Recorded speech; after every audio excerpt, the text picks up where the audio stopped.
Hello, everyone. Thanks for joining us today in Balancing Grief, Building a Healthy Grief Foundation. Our guest speaker is Ms. Cecilia Broussard. She's a California native and an expert in the area of grief and loss. After experiencing several traumatic losses, she positioned herself on a personal journey to educate and raise massive awareness surrounding grief and loss. She studied psychology counseling and is pursuing her studies in trauma.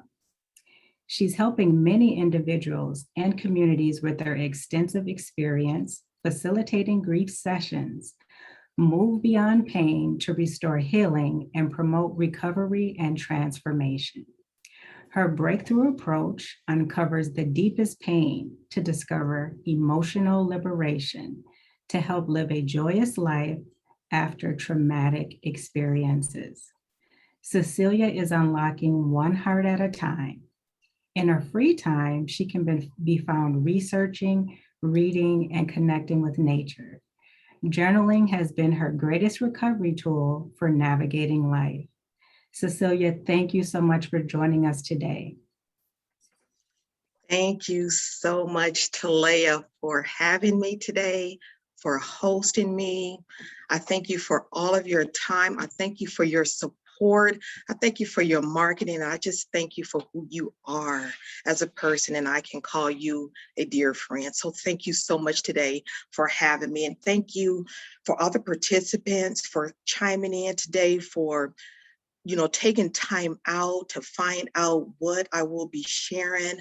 I will be talking about balance and grief, how you can build a healthy, balanced grief foundation when you are faced with a devastating loss. That loss could be a death of a loved one, a death of a pet, a death to a job, the end of a relationship, a diagnosis with your health. And there's so many other losses. And, with the global pandemic and what we're coming out of, we all have experienced some form of loss.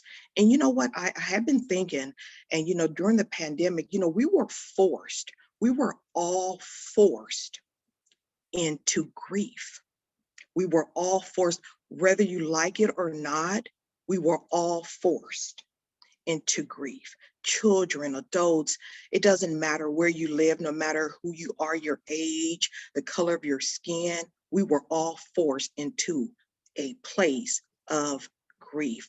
So I did a lot of self-evaluation. I dug really deep, and had to, consider how I can move myself forward in helping not only myself, my family, my friends, my communities, my clients to build a healthy lifestyle in terms of grief. And what I came up with is that wellness is just the key factor. Wellness is so important. I mean, we have to have a healthy lifestyle in terms of nutrition, our physical health, our emotional health, our spiritual health. They are all vital components of building a healthy grief foundation. And when you think of a foundation, you think about something sturdy. So let me just share a little story. My mother, she had an old Victorian home in the San Francisco Bay Area, built in 1800s, right? It was 3 stories, a beautiful home, and it was in pretty good condition. But several years down the road, she wanted to get some renovation done. And the contractor said that the foundation was faulty. So she was going to need some foundation work done.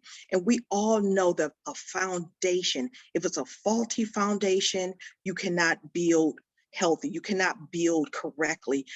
Architect, a contractor, construction worker, they're very serious when it comes to a solid foundation. So that's what I want to talk a little bit about today. I want to go into 3 vital tools that you can put in your toolbox. I like to give my clients, my family, my friends tools, effective tools that you can use when you are faced with a crisis. It doesn't matter the crisis. It doesn't matter if it was the death, the divorce, the career loss, the financial loss.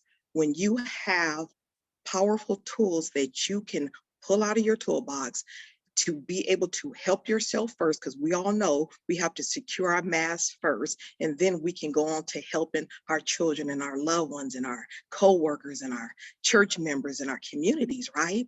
So the very first tool that you're going to need is the acknowledgement of the grief. Let me just start over. To acknowledge your grief. Acknowledgement tool. Acknowledge the grief. Acknowledge the pain. Acknowledge the emotion. And how do you do it? How is that done? We can wake up any given day with a headache, upset stomach, irritated, angry, frustrated. Do you know where that's coming from?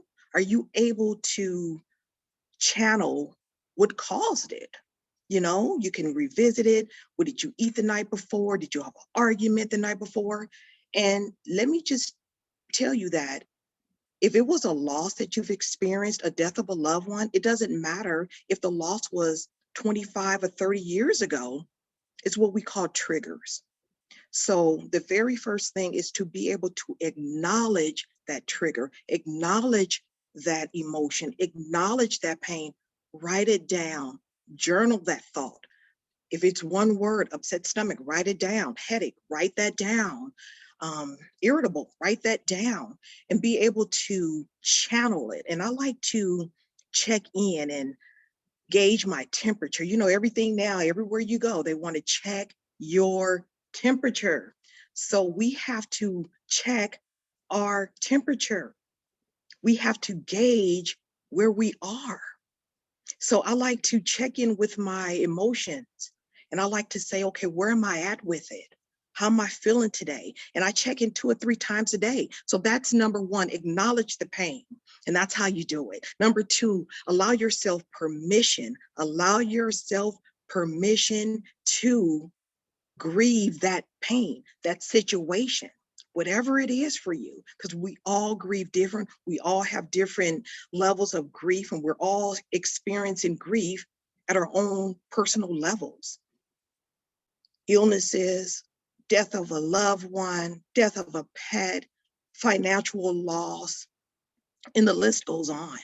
So allow yourself permission. This is so huge. Allow yourself permission without apology. Allow yourself permission to feel sad. Allow yourself permission to grieve, to feel that pain. I like to call it establishing a relationship with that pain. It's so vital to establish a relationship with that pain. Allow yourself permission without apology. And the next tool is to share that grief, share that emotion with someone. Find a support group, a loved one that you can share with, a girlfriend, a guy friend, a group of people, someone that you can trust, that they will not judge you, that you can cry with, you can release your emotions with, you can be angry with, they will not judge you. Allow yourself that permission. And that's the third tool. So number 1, acknowledge the grief, acknowledge the pain. That's the first tool. Number 2, the second tool is allow yourself permission, no matter what that loss is, no matter how you're feeling. From time to time, we have triggers, we have things that upset us. Allow yourself permission to exist in that moment of emotional pain. And number 3, share. Sharing is caring. Sharing just helps the next person. You know, I'll just share a little bit about, sharing. You know, a lot of times when I'm at networking events, and, you're introducing yourself and someone may say, well, Cecilia, what do you do? And I can say, hey, I'm a certified grief recovery specialist. What I help people transform their lives from traumatic loss, from traumatic experiences. And, I'll start sharing my story. And a little bit about my story, I lost an infant son. It would be 25 years next year. He was 11 months when he died suddenly. 11 months old. I never knew how to manage and balance that pain, that excruciating pain. It was a nightmare. It crushed my heart. It crushed my family's heart. It led to a painful divorce. It led to a career downfall. I was on a path of securing, an educational path, and that type it collapsed, and it took another turn. And my children, I had two other children who I was trying to be strong for. You have all these myths about being strong for others, but balancing your grief, you have to be strong. First of all, I don't like to use the word be strong. Just be who you are. Just be who you are, and whatever strong is for you, welcome that in. So I had to exist in that moment of pain, because someone asked me about 10 years ago, a dear friend, a sister friend of mine, she said, how did you do it? Because she knew my story. She's that person that I could share with. She's that person that I can confide in. We can share our stories, and we can help each other balance our grief, right? So I said, how did I do what? She said, well, how did you manage that level of loss, that traumatic pain of losing your baby? I said, well, for a long time, I didn't know how. And she helped me identify that. I had to go back and revisit that. Anytime I was feeling sad, I existed right there in those tears. If I was hungry, I ate. If I didn't want to eat, I didn't eat. If I wanted to go for a walk, I went for a walk. If I wanted to just shut down and not be bothered, I did just that.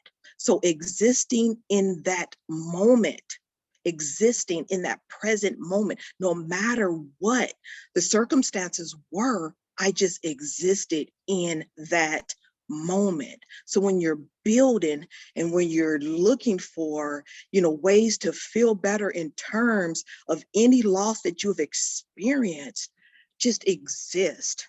Just exist in that moment, and just don't let anyone tell you how you should feel about that pain, about the grief, about the health scare, about the diagnosis, about losing your job, about anything. Don't allow anyone, and those are those boundaries, healthy parameters that we build. And that's all part of building this healthy foundation when we are faced with traumatic loss. We weren't prepared for COVID-19, and we don't know what's coming next, but I want to make sure that I can offer you some recovery tools, some tools that will help you, so you can go into that toolbox and you have something to identify with. You have tools that will help you. You have tools that would help your friends, your co-workers, your loved ones. Come on, your communities, right? Our children and our grandchildren. And I share with my, grandson. I have an 11-year-old grandson and a 4-year-old grandson. I share with him all the time. So I help my family, I help my friends, I help the community, so we can grieve healthy together. It's a collective effort. I'm not doing this for myself. I'm doing this to help the next person. And so the next person can help the next person. And then we radiate this global healing, this global, this is my passion. I'm passionate about helping people. I am super passionate about helping people break free from traumatic pain, because for a long time, I just, I didn't know the level of my pain, but once I realized that I was traumatized, that's when I took another step. And I got a certification. I'm a certified grief recovery specialist, and I help individuals every day.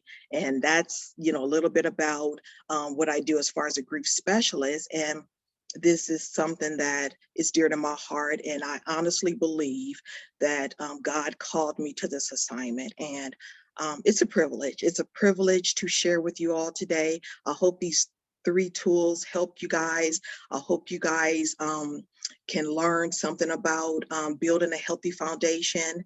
And I look forward to the next segment. Thank you, Talea.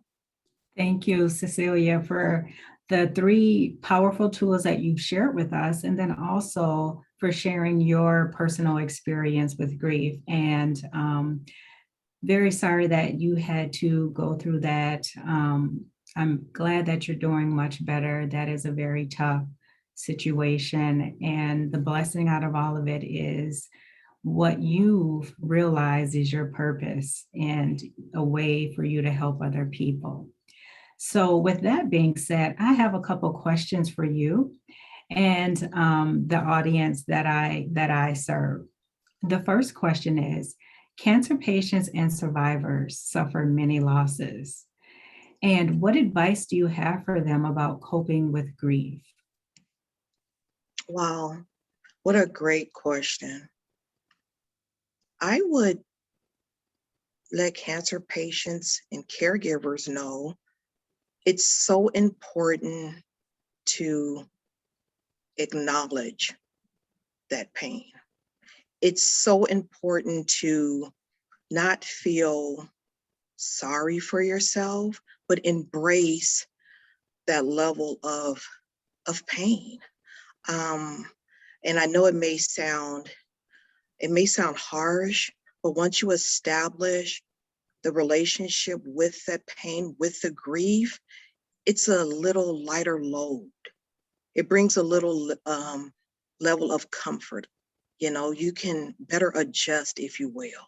So just acknowledge that pain, be okay with it. Don't beat yourself up. Give yourself some grace and allow yourself some time. Okay, thank you for that. And then my second question is specifically for caregivers. Caregivers suffer from grief as well. What advice do you have for caregivers, and how can they recognize signs of their own grieving while caring for a loved one? Because a lot of times the caregivers are so focused on making sure that their loved one is comfortable and they have what they need. However, unfortunately, their needs go unmet. So, what advice do you have for the caregivers, and how can they recognize their own signs of grieving while caring for a loved one? Wow, thank you so much for that question. Caregivers, that's a huge responsibility. And the very first thing that I would advise the caregiver is to have balance. Whatever your routine is, as far as exercise, nutrition, spirituality, writing, just make sure that you keep that level of wellness. You know, your self-care is it's vital. So just having your self-care together intact, your wellness intact, have a group of individuals that you can call on for assistance and support. Get your sleep, eat right, exercise, whatever that is for you. As far as your wellness, really, really pay attention to that. Your self-care, your diet, your nutrition, your sleep, your support group. If you need to make a schedule, you know, if you get on a schedule and rotate, have some support, have someone to support you. And how you can recognize those triggers, you have to be able to acknowledge those. Those are part of the tools. So the triggers will come. You may not know really what the trigger may be at any given day, but it's so important that you can acknowledge what it is. So the tools that I gave you in terms of acknowledging if you're having an emotional day, if you're having a meltdown, if you're having a bout of anger, being able to channel, being able to acknowledge that trigger is very, very important. And write it down, journal it, write it down. If it's one word, write it down and revisit it and evaluate it. Great information. Thank you very much for that. And my final question is, Cecilia, you were gracious enough to share with me your sister's cancer journey. And if you're okay sharing with others, what was your experience caring for your sister who had cancer, and what did you learn from that experience? Well, thank you so much. Yes, my sister, she battled uterine cancer for 5.5 years. And I remember when she called me and she told me that she would need a total hysterectomy. I immediately prepared myself. I got on the bus and I took the journey. I took the journey to be with her. I had to prepare myself. I didn't want to rush, so I prepared myself for the journey. So I was there with her for her hysterectomy, and she was stage 2 out of surgery. And after that, I went back home, got myself so-called together to deal with her journey. As the years progressed, I wanted to be with her for her treatments, but I was working and I said, but I have to catch a treatment. I was determined to be with her during one of her treatments. So I did. I managed to get, she lived in Southern California and I was in Northern California. And that experience really opened up my eyes on the journey of, cancer patients. I watched her, get out the car because I drove her to the treatment. And it was such a routine. And I asked her the question before we got out the car. I said, where do you get all your strength? She said, it's my will to live. So, I watched her open the door, walk through the hallway, grab some, like I said, it was a routine. And she sat down and she got her treatment and I was there to witness it. And it was an eye-opener for me. I learned so much about her, about more of how her treatments were affecting her. And it was an eye-opener and I learned so much on the journey with her. And I want to share this aspect of her journey as well. It was a Thanksgiving, I believe it was 2015. I went to be with her for the Thanksgiving holiday, and I didn't know what to expect when I got there. And that's when she was pretty much terminal, which no one in the family knew. And so I stayed with her for around 7 to 10 days. She wasn't eating too much, but I would prepare smoothies for her. And she just loved these smoothies. They were impacted with fruit and vegetables. And she would, drink the smoothies and just, say, what's in here, because I would put a little flaxseed and some other things in these smoothies. And she would just enjoy the smoothies. And her appetite was very, very small, but I prepared a Thanksgiving dinner. And I remember she was sitting on the couch watching TV and I was preparing the meal. I didn't want to prepare anything too big. It was just herself and me and my nephew, her son. And she was like, sis, she called me baby. She was my older sister and I'm the youngest. It's three of us. And she's like, that smells so good. And she was like, oh, sis, I said, do you want some? So she, managed to get a little bit and she just enjoyed the aroma. She just, even though she couldn't partake in eating too much, just the smell of what I was preparing, and it just helped me, it helped her. And I just enjoyed that time, spending with her.